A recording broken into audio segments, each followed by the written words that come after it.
கிறிஸ்துவுக்குள் அன்பு வேத ஆராய்ச்சி நேயர்களை இயேசு கிறிஸ்துவின் இனிய நாமத்தினாலே வாழ்த்தி வரவேற்கிறோம்.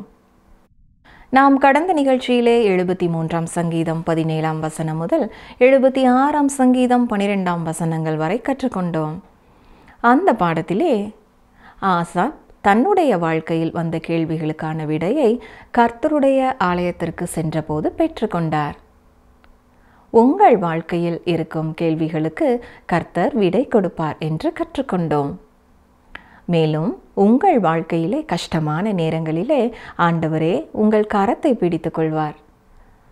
அவர் மேல் நம்பிக்கை வைத்திருக்கிற ஒவ்வொருவர் மீதும் இதையே அவர் செய்கிறார் என்றும் கற்றுக்கொண்டோம். இன்று நாம் 77ஆம் சங்கீதம் 1ஆம் வசனம் முதல் 80ஆம் சங்கீதம் 7ஆம் வசனங்கள் வரை கற்றுக்கொள்ள இருக்கிறோம். இந்த பாடத்திலே எதுதோன் என்பவன் யார்? உங்களுடைய வாழ்க்கையிலே இருக்கும் கேள்விகளுக்கு உங்களுக்கு விடை வேண்டும் என்றால் நீங்கள் என்ன செய்ய வேண்டும்? இஸ்ரவேலரின் மேய்ப்பன் யார்? ஆழமாக கற்றுக்கொள்ள தொடர்ந்து எங்களுடன் இணைந்திருங்கள். வேத வசனங்களை மிகவும் அதிகமாக நேசிக்கிற எங்களுக்கு அருமையான சகோதரனை சகோதரியே, இந்த நாளிலேயும் இந்த நிகழ்ச்சி மூலமாக உங்களை சந்திப்பதிலே மகிழ்ச்சி அடைகிறோம். கர்த்தருடைய கிருபை உங்களுக்கும் உங்கள் குடும்பத்திற்கும் போதுமானதாக இருப்பதாக. இந்த நாட்களிலே நாம் சங்கீத புத்தகத்தை கற்று வருகிறோம். இன்று 77ஆம் சங்கீதம் 1ஆம் வசனம் முதல் 80ஆம் சங்கீதம் 7ஆம் வசனம் வரை சிந்திக்கப் போகிறோம். 77ஆம் சங்கீதத்திற்கு கொடுக்கப்பட்டிருக்கிற முகவுரை எதுதோன் என்னும் ராக தலைவனுக்கு ஒப்புவிக்கப்பட்ட ஆசாபின் சங்கீதம் என்று பார்க்கிறோம். ஞாபகம் இருக்கிறதா? இந்த எதுதோன் ராக தலைவன், அதாவது பாடகர் குழுவின் தலைவன். இந்த பாடலை பாடும்படியாகவோ அல்லது வாத்தியத்திலே வாசிக்கும்படியாகவோ ஆசாப் இதை எழுதி எதுதோனுக்கு கொடுக்கிறான். அந்த நாட்களிலே மக்களுடைய மனதிலே இருந்த குழப்பமான நிலையிலே இருதயத்தை ஆராய்ந்து பார்க்கும் காரியத்தை இது வெளிப்படுத்துகிறது. விசுவாசத்திற்கும் பிரச்சனைகள் இருக்கிறது. ஆனால் விசுவாசம் விடையை கண்டுகொள்ள முடியும். விடை எங்கே? கர்த்தருடைய ஆலயத்திலே தான். தேவன் ஒருபொழுதும் மறந்து போகிறவர் அல்ல என்பதை சரித்திரம் மிக தெளிவாக வெளிப்படுத்துகிறது. சங்கீதம் 77 முதல் 2 வசனங்கள். நான் தேவனை நோக்கி என் சத்தத்தை உயர்த்தி கெஞ்சினேன். என் சத்தத்தை தேவனிடத்தில் உயர்த்தினேன். அவர் எனக்கு செவி கொடுத்தார். என் ஆபத்து நாளில் ஆண்டவரை தேடினேன். இரவிலும் என் கை தளராமல் விரிக்கப்பட்டிருந்தது. என் ஆத்துமா ஆறுதல் அடையாமற் போயிற்று. பிரச்சனையான காலங்களிலே கட்டாயம் நாம் கடவுளை தேட வேண்டும். வேத ஆராய்ச்சி நிகழ்ச்சியை கேட்ட ஒரு சகோதரர் கடிதம் எழுதியிருந்தார். ஒரு நல்ல வேலையிலே இருந்தவர் திடீரென்று அந்த வேலையை இழந்து விட்டார். ஆனால் அவர் வேலையில் இருந்த காலங்களிலே இந்த நிகழ்ச்சியை கேட்கவில்லை. வேலையை இழந்து தவித்த காலங்களிலேதான் இந்த நிகழ்ச்சியை கேட்க துவங்கினார். அதற்கு பின்தான் இயேசு கிறிஸ்துவை தன்னுடைய வாழ்க்கையிலே சொந்த இரட்சகராக ஏற்றுக்கொண்டார். ஆம் பிரியமானவர்களே, கஷ்டமான நேரங்களிலே, பிரச்சனையான சூழ்நிலைகளிலே கர்த்தரை தேடுவது சிறந்தது. அவர் எனக்கு செவி கொடுத்தார் என்று வாசிக்கிறோம். நீங்கள் பிரச்சனையின் மத்தியிலே இருக்கும் பொழுது நிச்சயமாய் உங்களுடைய சத்தத்திற்கும் தேவன் செவி கொடுப்பார். நீங்கள் அவரண்டை செல்லுங்கள். அவர் உண்மை உள்ளவராய் இருக்கிறார். தேவன் உண்மை உள்ளவர். நான் சொல்வதனாலே அல்ல, அல்லது இங்கே எழுதப்பட்டிருப்பதனாலும் அல்ல. உங்களுடைய அனுபவத்திலே நீங்கள் அதை கண்டுகொள்ள முடியும். கர்த்தர் நல்லவர் என்பதை ருசித்து பாருங்கள் என்று ஏற்கனவே படித்திருக்கிறோம். நீங்கள் ஏன் ருசித்து பார்க்கக்கூடாது? நீங்கள் ஏன் முயற்சி செய்து பார்க்கக்கூடாது? சங்கீதம் 77:6. ரா காலத்தில் என் சங்கீதத்தை நான் நினைத்து என் இருதயத்தோடே சம்பாஷித்துக் கொள்கிறேன். என் ஆவி ஆராய்ச்சி செய்தது. இரவிலே பாடுவது என்பது மிக அருமையானது. இரவிலே எல்லாரும் தூங்கிக் கொண்டிருக்கும் பொழுது சத்தமாக பாடி எல்லாரையும் எழுப்ப வேண்டும் என்று நான் சொல்லவில்லை. இரவு நேரங்களிலே தான் அநேகர் நித்திரை வராமல் விழித்து கொண்டிருக்கிறார்கள். பிரச்சனைகள், ஆபத்துகள் மனதை சூழ்ந்து நிற்கிறது. இருளான சூழலிலே எல்லாமே மிக பெரியவைகளாய் தெரிகின்றன. அப்படிப்பட்ட வேளையிலே தான் நீங்கள் பாட வேண்டியவர்களாய் இருக்கிறீர்கள். இப்பொழுது சங்கீதக்காரன் சில கேள்விகளை எழுப்புகிறார். பாருங்கள், சங்கீதம் 77:7 முதல் 9 வரை வாசிக்கிறேன். ஆண்டவர் நித்திய காலமாய் தள்ளிவிடுவாரோ? இனி ஒருபோதும் தயை செய்யாதிருப்பாரோ? அவருடைய கிருபை முற்றிலும் அற்றுப்போயிற்றோ? வாக்குத்தத்தமானது தலைமுறை தலைமுறைக்கும் ஒளிந்து போயிற்றோ? தேவன் இரக்கம் செய்ய மறந்தாரோ? கோபத்தினாலே தமது உருக்கமான இரக்கங்களை அடைத்து கொண்டாரோ என்றேன். இந்த 3 வசனங்களிலே 6 கேள்விகளை அவர் எழுப்புகிறார். நம்மில் பலர் இப்படிப்பட்ட கேள்விகளை நாம் கேட்டிருக்கிறோம். நாமும் பல வேளைகளிலே தேவன் இல்லை என்பது போல செயல்பட்டிருக்கிறோம். நம்முடைய ஜெபத்தை அவர் கேட்பதில்லை என்று எண்ணியிருக்கிறோம். அவர் நம்மை தூர எறிந்து விட்டாரோ என்று யோசித்திருக்கிறோம். நம்மேல் அவர் தமது கிருபையை காட்ட மாட்டார் என்றும் எண்ணி நாம் செயல்பட்டிருக்கிறோம். அருமையான சகோதரனை சகோதரியே, கர்த்தர் நல்லவர். என்னிடத்திலும் உங்களிடத்திலும் அவர் கிருபையாயிருக்க விரும்புகிறார். நீங்கள் என்ன செய்திருந்தாலும் சரி, அவர் உங்களுக்கு நல்லவராக இருக்க விரும்புகிறார். சங்கீதம் 77:13, தேவனே, உமது வழி பரிசுத்த ஸ்தலத்தில் உள்ளது. நம்முடைய தேவனைப் போல பெரிய தேவன் யார்? நாம் கற்றுக்கொண்டிருக்கிற இந்த பகுதி சங்கீத புத்தகத்தின் லேவியராம பகுதி என்று கூறினேன். ஏனென்றால் தேவாலயத்தை குறித்த பல குறிப்புகள் இங்கே கொடுக்கப்பட்டிருக்கிறது. மகா பரிசுத்த ஸ்தலத்தை குறித்து சொல்லப்பட்டிருக்கிறது. தேவனே, உம்முடைய வழி பரிசுத்த ஸ்தலத்தில் உள்ளது என்று சொல்லும் பொழுது விசுவாசிகளாகிய நமக்கு இது எதை ஞாபகப்படுத்துகிறது? எபிரேயர் 10:25 நாம் வாசிப்பது போல, சபை கூடி வருதலை சிலர் விட்டுவிடுவது போல நாம் விட்டுவிடக்கூடாது என்பது நமக்கு நினைப்பூட்டப்படுகிறது. நானோ நீங்களோ தனித்திருந்து கர்த்தருடைய வார்த்தையை அனுபவிக்க வேண்டும் என்று கர்த்தர் விரும்புகிறதில்லை. மற்றவர்களுக்கும் கர்த்தருடைய வார்த்தையை பகிர்ந்து கொண்டு ஒருவருக்கொருவர் போதித்து புத்தி சொல்லிக்கொண்டு நாம் சேர்ந்து கர்த்தருக்குள்ளே வளர வேண்டும். நாம் எல்லாரும் கர்த்தருடைய குடும்பத்தில் இருப்பதனாலே ஒன்றுபோல நாம் வளர ஆண்டவர் விரும்புகிறார். எனவேதான் கர்த்தருடைய மார்க்கம் அவருடைய தேவாலயம். உங்களுடைய வாழ்க்கையிலே இருக்கும் கேள்விகளுக்கு உங்களுக்கு விடை வேண்டும் என்றால் கர்த்தருடைய பிள்ளைகளோடு கூட நீங்கள் ஒன்று கூட வேண்டும். வேதாராய்ச்சி நிகழ்ச்சியை கேட்கிற ஒரு சகோதரி இவ்விதமாய் ஒரு கடிதம் எழுதியிருந்தார்கள். கர்த்தர் எனக்கும் என் கணவருக்கும் 5 அருமையான பிள்ளைகளை கொடுத்திருக்கிறார். 17 மாத குழந்தையை தவிர மற்ற எல்லாரும் ரட்சிக்கப்பட்டிருக்கிறார்கள். வேதத்தை விசுவாசிக்கும் ஒரு திருச்சபையின் அங்கமாயிருப்பதை குறித்து நாங்கள் உண்மையாகவே மகிழ்ச்சி அடைகிறோம். எங்களுடைய போதகரை மனிதன் அல்ல, தேவனே வழிநடத்துகிறார். கர்த்தருக்காக அவர் வைராக்கியமாய் இருப்பதனாலே பல கொலை மிரட்டல் வந்தாலும் கர்த்தருக்காக உறுதியாயிருக்கிறார். எங்களுடைய பாத்திரங்கள் மகிழ்ச்சியினாலே நிரம்பி வழிகிறது. ஏனென்றால் எங்கள் திருச்சபை மக்களுடைய வாழ்க்கையிலே கர்த்தர் செயல்படுகிறார். அவர்களுடைய வாழ்க்கை மாறுகிறது என்று எழுதியிருந்தார்கள். ஆம் பிரியமான சகோதரனை சகோதரியே, இப்படிப்பட்ட திருச்சபைகளை குறித்து கேட்கும் பொழுது நமக்கு மிகுந்த மகிழ்ச்சி உண்டாகிறது. இன்றைக்கு பல திருச்சபைகளை குறித்த அநேக குற்றச்சாட்டுகளை நாம் கேட்கிறோம். ஆனால் இப்படிப்பட்ட ஒரு காலத்திலேயும் வேதத்தை பூரணமாய் விசுவாசிக்கும், கர்த்தர் மேல் மட்டும் தங்கள் நம்பிக்கையை வைத்திருக்கிற அருமையான ஊழியக்காரர்களும் உண்டு. கர்த்தருடைய வார்த்தை எங்கே பிரசங்கிக்கப்படுகிறதோ, கர்த்தருடைய வார்த்தை எங்கே கற்றுக் கொடுக்கப்படுகிறதோ அப்படிப்பட்ட இடத்திலே நீங்கள் ஐக்கியம் கொள்வீர்கள் என்றால் திருச்சபையோடு சேர்ந்து நீங்களும் கர்த்தருக்குள்ளே வளர முடியும். உங்கள் வாழ்க்கையிலே வரும் பல கேள்விகளுக்கு நீங்கள் அங்கே விடையை கண்டுகொள்ள முடியும். பிசாசானவன் எப்பொழுதுமே அமைதலாக வெளியே தெரியாமல் தான் வேலை செய்கிறவனாய் இருக்கிறான். இப்பொழுது தொடர்ந்து கடலை குறித்த ஒரு காட்சியை பார்ப்போம். சங்கீதம் 77:16 முதல் 19 வரை வாசிக்கிறேன். ஜலங்கள் உம்மை கண்டது, தேவனே, ஜலங்கள் உம்மை கண்டு தத்தளித்தது, ஆழங்களும் கலங்கினது. மேகங்கள் ஜலங்களை பொழிந்தது, ஆகாய மண்டலங்கள் முழக்கமிட்டது. உம்முடைய அம்புகளும் தெறிப்புண்டு பறந்தது, உம்முடைய குமுறலின் சத்தம் சுழல் காற்றில் முழங்கினது. மின்னல்கள் பூச்சக்கரத்தை பிரகாசிப்பித்தது, பூமி குலுங்கி அதிர்ந்தது. உமது வழி கடலிலும் உமது பாதைகள் திரண்ட தண்ணீர்களிலும் இருந்தது, உமது காலடிகள் தெரியப்படாமற் போயிற்று.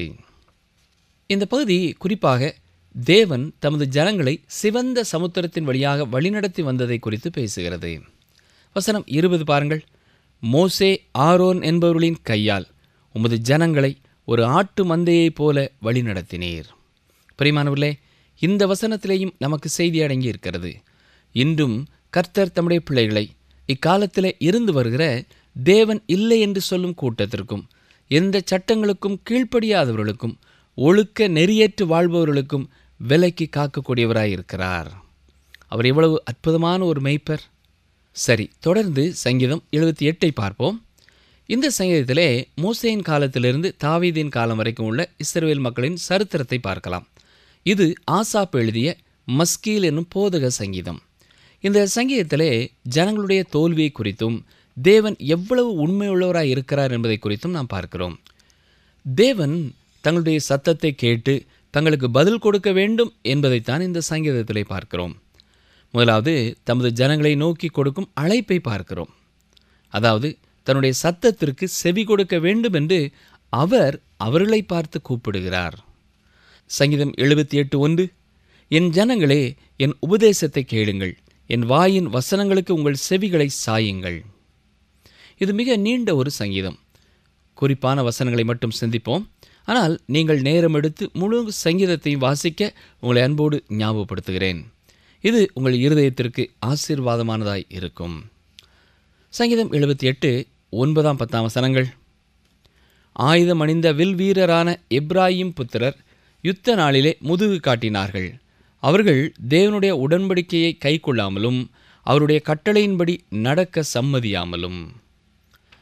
எப்ராயிம் யுத்தத்திற்கு போகாமல் இருக்கும் பொழுது தேவனும் அதை கவனித்தார். எப்ராயிமுடைய செயலானது சகல இஸ்ரவேலரின் செயலாகவும் தேவனுடைய ஜனங்களுடைய செயலாகவும் கருதப்படுகிறது.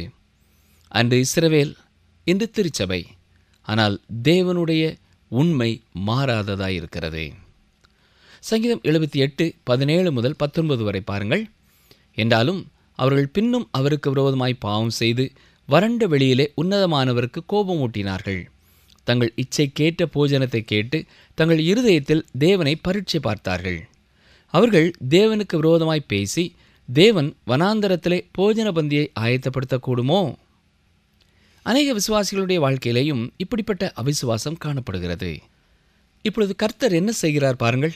சங்கீதம் 78, 25, தூதர்களின் அப்பத்தை மனுஷன் சாப்பிட்டான், அவர்களுக்கு ஆகாரத்தை பூரணமாய் அனுப்பினார். தூதர்களின் அப்பம் என்று மொழிபெயர்ப்பதை விட சர்வ வல்லவரின் உணவு என்று மொழிபெயர்க்கலாம். தேவன் அவர்களுக்கு பூரணமான உணவை கொடுத்தார். அவர்கள் கேட்டதெல்லாவற்றையும் கொடுத்தார். என்றாலும் அவர்கள் தேவனை சந்தேகித்தார்கள், அவரை குறை கூறினார்கள். இந்த சங்கீதம் எப்படி நிறைவடைகிறது பாருங்கள். சங்கீதம் 78, 70 முதல் 72 வசனம் வரை வாசிக்கிறேன். தம்முடைய தாசனாகிய தாவீதை தெரிந்து கொண்டு ஆட்டு தொழுவங்களிலிருந்து அவனை எடுத்தார்.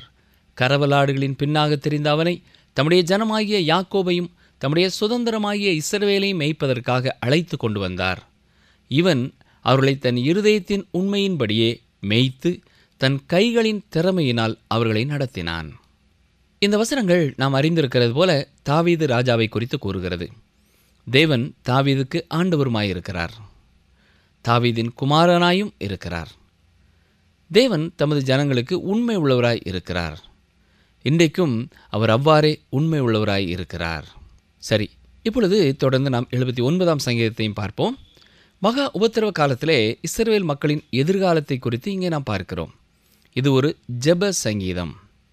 மகா உபத்திரவ காலத்திலே இஸ்ரவேல் ஜனங்கள் மிக அதிகமாக பயன்படுத்த போகும் ஒரு சங்கீதம். ஏனென்றால் அவர்களுக்கு வரும் பயங்கரம் அவ்வளவு பெரிதானதாக இருக்கிறது. இதுவும் ஆசாபின் மற்றும் ஒரு சங்கீதம். ஆசாப் தாவீதின் காலத்திலே வாழ்ந்தவர். தாவீதிற்கு உதவிகரமாக ஆராதனையிலே அவர் உதவி செய்திருக்கிறார். சங்கீதம் 79:1, தேவனே, புற ஜாதியார் உமது சுதந்திரத்தில் வந்து உமது பரிசுத்த ஆலயத்தை தீட்டுப்படுத்தி எருசலேமை மண்மேடுகளாக்கினார்கள். இந்த சங்கீதம் எழுதப்பட்ட பொழுது இது தீர்க்க தரிசனமாக எழுதப்பட்டிருக்கிறது. நேபுகாத்நேச்சாரின் படையெடுப்பை குறித்தும் தொடர்ந்து பாபிலோன் சிறைப்பிடிப்பை குறித்தும் இது கூறுகிறது. மக்கபேயர்களுடைய காலத்திற்கு பின்னர் இப்படிப்பட்ட காரியங்கள் நடைபெற்றாலும் இந்த சங்கீதத்தின் முழு தீர்க்க தரிசன உண்மைகளும் மகா உபத்திரவ காலத்திலே நிறைவேறும்.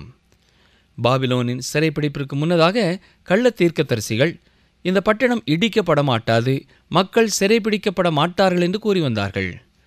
தேவாலயத்தை இடிக்கவே முடியாது என்று அவர்கள் கூறினார்கள். ஆனால் தேவாலயம் இடிக்கப்பட்டது. அது எருசலேம் பட்டணம்தான், அதுவும் இடிக்கப்பட்டது. ஜனங்கள் இஸ்ரவேல் ஜனங்கள்தான்.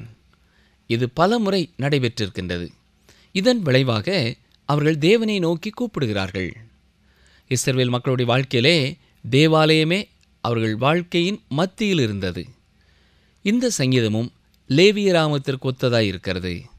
ஆசரிப்பு கூடாரத்திலும் பின்னர் தேவாலயத்திலேயும் தொழுகையை குறித்து லேவியராம புத்தகத்திலே நாம் படிக்கிறோம். சங்கீதம் 79:2, உமது ஊழியக்காரரின் பிரேதங்களை ஆகாயத்து பறவைகளுக்கும் உமது பரிசுத்தவான்களின் மாம்சத்தை பூமியின் மிருகங்களுக்கும் இரையாக கொடுத்தார்கள். இந்த வசனத்திலே வாசிப்பது போல நடைபெறுவதை இஸ்ரவேல் ஜனங்களால் புரிந்து கொள்ள முடியவில்லை. இது நடைபெற ஏன் தேவன் அனுமதிக்கிறார்? கர்த்தருடைய ஜனங்களுக்கு இப்படிப்பட்ட காரியங்கள் நடைபெறாது என்று கள்ள தீர்க்கதரிசிகள் கூறிக்கொண்டே இருந்தார்கள். ஆனால் உண்மையான தீர்க்கதரிசியான எரேமியா தேவனுடைய ஜனங்களுக்கு வரும் நியாய தீர்ப்பை குறித்த எச்சரிப்பை கொடுத்து கொண்டே இருந்தார். இதனால் அவர் குற்றவாளியாக காணப்பட்டார். தேவன் தங்களை ஏன் பாதுகாக்கவில்லை என்பது இஸ்ரவேல் மக்களால் புரிந்து கொள்ள முடியாததாய் இருந்தது. இன்றைக்கும் இது ஒரு கேள்வியாய் இருக்கிறது. ஹிட்லருடைய காலத்திலே அநேக யூத ஜனங்கள் மகா உபத்திரவத்தை கண்டபடியினாலே பல யூதர்கள் தேவன் இல்லை என்று சொல்லும் அளவிற்கு சென்று விட்டார்கள். ஆம் பிரியமானவர்களே, அதை புரிந்து கொள்வது அவர்களுக்கு கடினமானது. சங்கீதக்காரனுக்கு இருந்த அதே கேள்வி அவர்களுக்கும் இருந்திருக்கும். ஆனால் அவர்கள் தேவனுக்கு உண்மையுள்ளவர்களாக இருந்தார்களா? கடந்த காலத்திலே அவர்கள் தேவனோடு நல்ல உறவுள்ளவர்களாக இருந்தார்களா? அவர்கள் மேசியாவை ஏற்றுக்கொண்டார்களா? இப்பொழுது மேசியா பக்கமாக அவர்கள் திரும்புகிறார்களா? இந்த எல்லா கேள்விகளுக்கும் விடை இல்லை என்பதுதான். கடந்த காலத்திலே தேவன் தன்னுடைய ஜனங்களை நியாயம் தீர்த்தார். இன்றைக்கும் தேவன் அவர்களை நியாயம் தீர்க்கிறார். ஆம் பிரியமானவர்களே, மகா பெரிய நியாய தீர்ப்பு திருச்சபையின் மேலும் வருகிறது. அது மேலும் மேலும் எதிர்காலத்திலே அதிகமாக வரும். உலகத்தின் தேசங்களின் மேலே தேவனுடைய நியாய தீர்ப்பு வருகிறது. இங்கே அவருடைய கூக்குரலை கேளுங்கள். சங்கீதம் 79:5, எதுவரைக்கும் கர்த்தாவே, நீர் என்றைக்கும் கோபமாயிருப்பீரோ? உம்முடைய எரிச்சல் அக்னியைப் போல் எரியுமோ? இங்கே யூதர்கள் கதறுகிறார்கள். ஆண்டவரே, உம்முடைய எரிச்சல் அக்னியைப் போல எரியுமோ என்கிறார்கள். தொடர்ந்து மன்னிப்பிற்காக தேவனை நோக்கி கூப்பிடுகிறார்கள். சங்கீதம் 79:8, பூர்வ காலத்து அக்கிரமங்களை எங்களுக்கு விரோதமாக நினையாதேயும், உம்முடைய இரக்கங்கள் சீக்கிரமாய் எங்களுக்கு நேரிடுவதாக. நாங்கள் மிகவும் தாழ்த்தப்பட்டு போனோம். அவருடைய ஜெபம் என்ன? ஆண்டவரே, பூர்வ காலத்து அக்கிரமங்களை எங்களுக்கு விரோதமாக நினையாதேயும். எப்படி அந்த பாவங்களை அவர்களை விட்டு அகற்ற முடியும்? எப்படி அவர் மன்னிக்க முடியும்? இயேசு கிறிஸ்துவின் மரணத்தின் மூலமாக மட்டுமே அதை செய்ய முடியும்.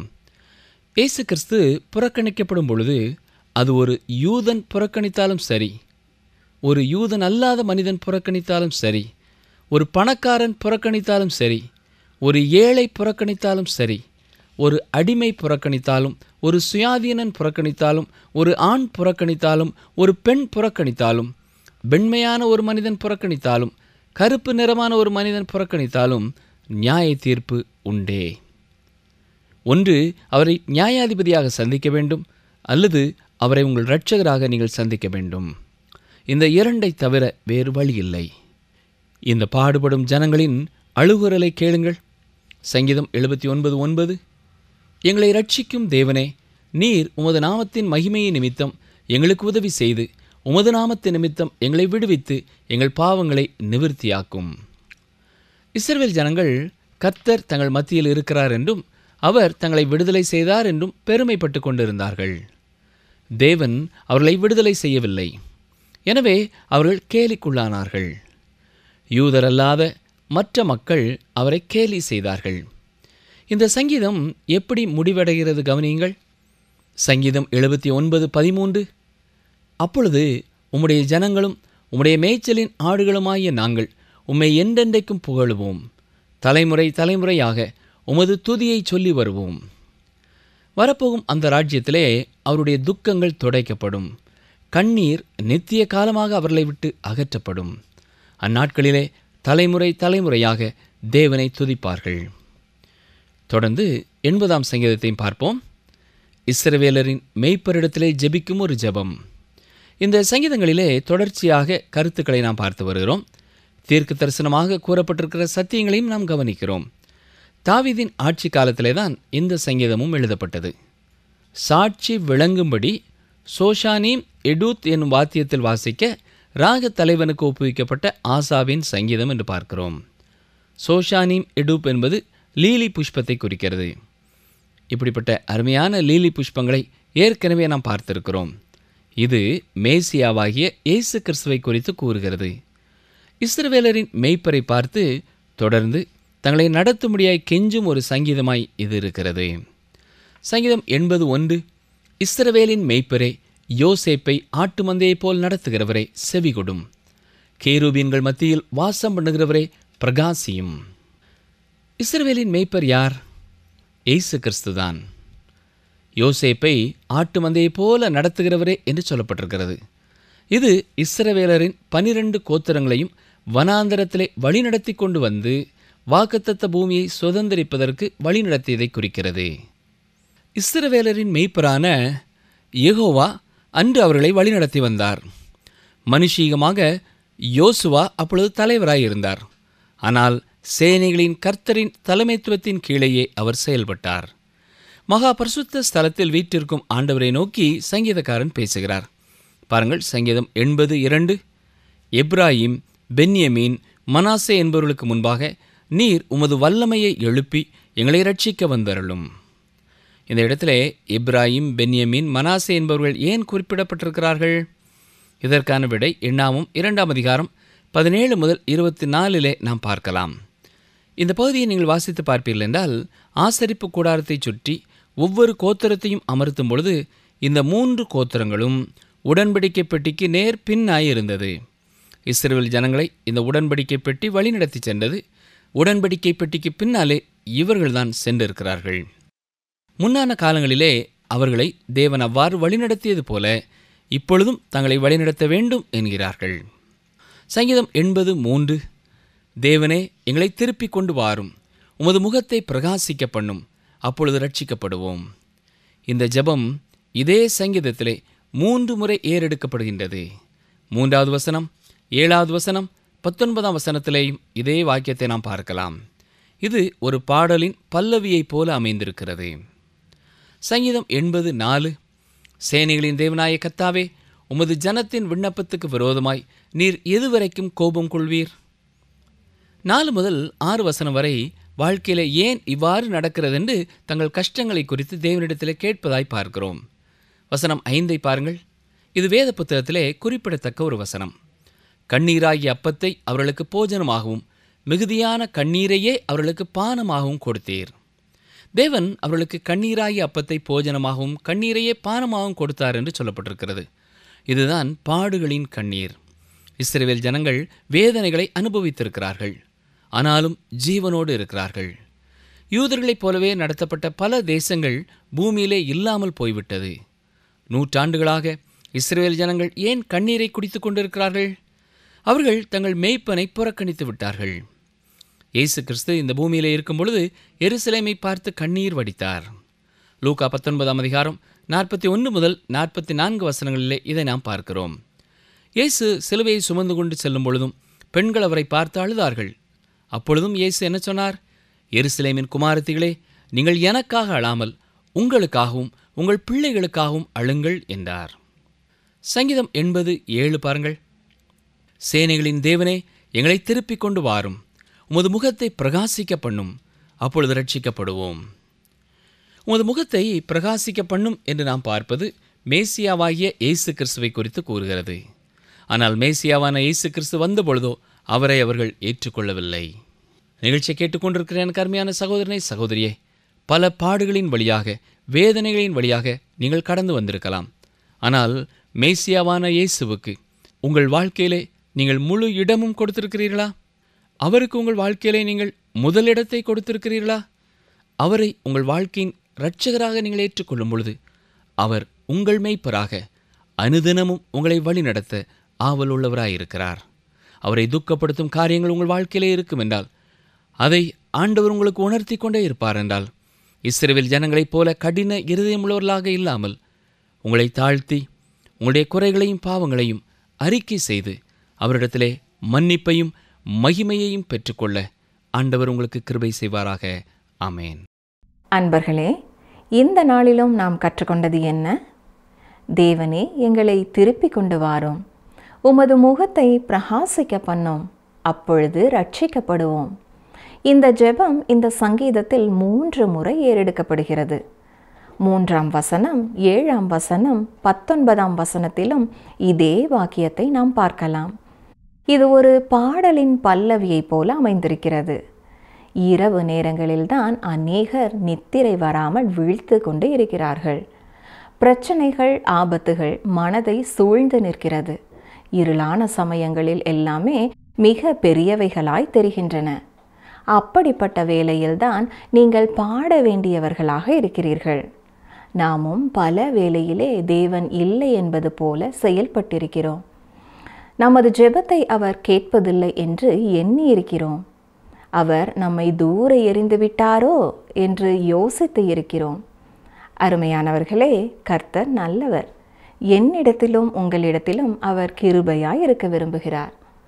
அவர் உங்களுக்கு நல்லவராக இருக்க விரும்புகிறார்.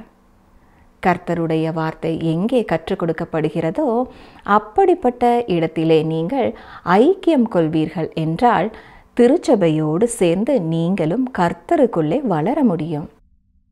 மீண்டும் அடுத்த நிகழ்ச்சியிலே சந்திப்போம். கர்த்தர் உங்களை ஆசீர்வதிப்பாராக.